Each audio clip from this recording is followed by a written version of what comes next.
La cérémonie de rentrée des doctorants de première année du collège doctoral a lieu aujourd'hui. Elle a pour but de réunir donc les doctorants.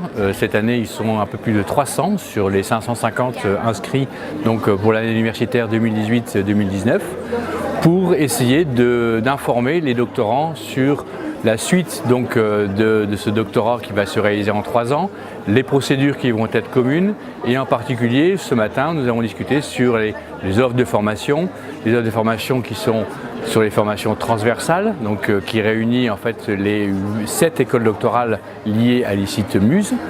Et ces formations qui ont un double objectif, les former au niveau donc, de leur préparation à l'insertion professionnelle et également monter avec eux des concours comme le concours les doctoriales ou bien alors le MD 180, leur expliquer un petit peu les événements qui auront lieu donc, en 2019. Donc, je suis Jacinthe Mécari, je suis en première année de thèse dans le labo de Marc Sidbon à l'IGMM. J'appartiens à l'école doctorale CBS2. En fait, j'ai assisté à la matinée de cette journée pour les nouveaux doctorants et dans laquelle on a eu beaucoup d'informations. En effet, la présentation à propos de l'université nous a été très utile pour voir vraiment la diversité qu'on a. Ça donne le courage vraiment d'appartenir à cette université, à ce collège doctoral. Bonjour, je m'appelle Nadine Fischer, je suis doctorante en marketing ici à l'Université de Montpellier. Je suis en laboratoire MRM, donc Marketing Research and Management, et je suis en première année. Et je participe aujourd'hui également à la rentrée du collège doctoral avec cette journée informative pour les doctorants, surtout en première année. Je trouve que c'était une très belle matinée qu'on a vécue pour l'instant. C'était très informatif, surtout tout ce qui est le collège doctoral, le fonctionnement du collège doctoral, mais aussi tout ce qui est de l'université même, pour avoir vraiment beaucoup d'informations sur des disciplines qu'on n'est pas forcément en contact nous-mêmes. En général, c'était vraiment une très belle matinée, c'était très intéressant d'avoir toutes ces informations-là et ça aide vraiment beaucoup pour savoir aussi comment continuer avec le fonctionnement de la thèse, comment continuer à se former aussi au sein du collège doctoral. Donc bonjour, je suis Simon Thierry, je suis le directeur de la société Ad Hoc Métis qui fait du conseil et de la formation pour les personnels universitaires et les personnels de recherche. Cet après-midi, j'interviens tout d'abord sur la question du cadre réglementaire du doctorat. L'objectif, c'est d'aider les doctorants à comprendre un peu mieux la philosophie de l'arrêté de 2016 et les outils qui sont mis en place dans cet arrêté, qui sont parfois vécus comme des obligations, alors qu'en réalité, c'est des outils qui sont vraiment là pour les aider. Donc on va essayer de décoder un petit peu tout ça et de les aider à voir comment transformer ces contraintes en outils pour leur doctorat. Et j'interviendrai également en fin de journée, j'interviens sur la question des carrières des docteurs et des compétences des docteurs, comment aider les doctorants à être conscients de leurs compétences, à valoriser leurs compétences et à transférer leurs compétences dans d'autres domaines que le domaine scientifique pour les aider à avoir un avantage sur le marché de l'emploi. L'un des événements de cette journée, ça a été justement la conférence débat présentée par Gilles Boeuf sur la biodiversité face au climat et face à l'humain. C'est dans cette conférence, elle est sur l'un des 3 grands piliers de l'ICIT Muse, en particulier sur celui du pilier protéger les ressources, protéger les écosystèmes.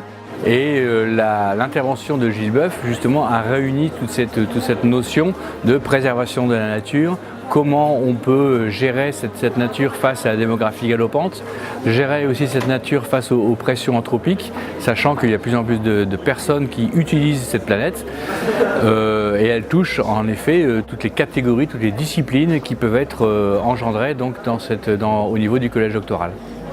Oui, donc moi je m'appelle Gilles Boeuf, je suis professeur à Sorbonne Université, enseignement Pierre et Marie Curie, et je suis actuellement le président du conseil scientifique de l'Agence française pour la biodiversité. J'ai été 7 ans le président du Muséum national d'histoire naturelle à Paris, et j'ai occupé la chaire au Collège de France, développement durable, énergie, environnement et société. Et j'ai passé 2 ans en cabinet ministériel pour préparer les COP 21 et 22. Moi, je suis un scientifique, je ne fais que ça, enseignant, universitaire. Je m'intéresse aux questions, en fait, aujourd'hui d'harmonisation humain-nature. Et au départ, je suis endocrinologue, c'était mon métier de base. J'ai passé 20 ans à travailler sur le contrôle hormonal de la migration des saumons, ce qui m'a amené d'ailleurs à aller beaucoup en Amérique du Sud, là où ils ont été introduits à l'époque. Et puis ensuite, je me suis intéressé à la biodiversité et aux raisons de son effondrement et aux interrelations aujourd'hui entre le changement climatique et le vivant. Donc lorsque le collège doctoral m'a proposé cette conférence, j'ai trouvé ça tout à fait naturel, on se connaît un petit peu. J'aime beaucoup Montpellier, je suis souvent venu faire des conférences ici, j'ai publié avec des gens de Montpellier.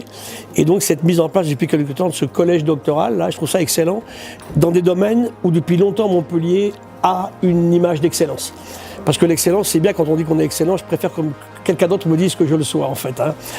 Et Montpellier a toujours eu une très grande activité sur les questions de l'eau, par exemple. Bien sûr, de l'agronomie, vous avez des gros organismes ici massivement implantés, l'IRD, le CIRAD, l'INRA aussi, bien sûr, l'IFREMER aussi, l'INSERM pour les questions médicales. Donc, du médical, du biomédical, de l'agronomie, du climat de plus en plus, et bien sûr, ces questions qui sont liées à l'eau. Ce qui fait que le domaine transversal, comme on proposait d'exposer ce matin, colle parfaitement.